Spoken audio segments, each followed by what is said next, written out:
The International Atomic Energy Agency does not endorse the Japanese government's decision to release nuclear contaminated water from the crippled Fukushima Daiichi nuclear power plant into the sea.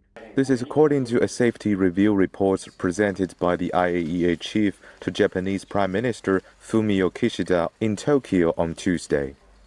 At the invitation of the Japanese Ministry of Foreign Affairs, the International Atomic Energy Agency Director General Rafael Grossi started his 4-day visit to Japan on Tuesday and delivered the IAEA Task Force's final assessment report on the advanced liquid processing system proposed in the plan to discharge nuclear contaminated water from Fukushima Daiichi nuclear plant into the Pacific Ocean.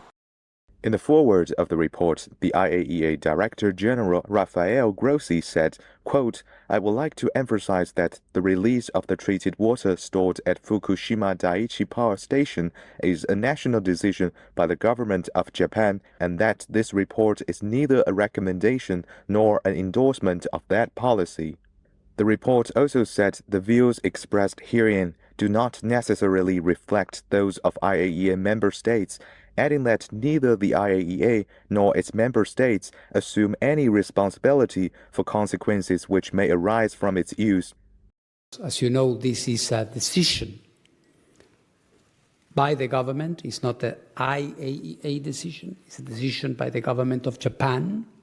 If the government decides to proceed with it, the IAEA will be permanently here, reviewing, monitoring, assessing this activity for decades to come.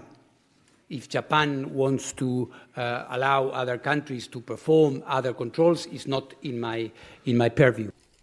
During Grossi's press conference, a group of protesters gathered outside the Japan National Press Club to voice opposition to Japan's ocean discharge plan.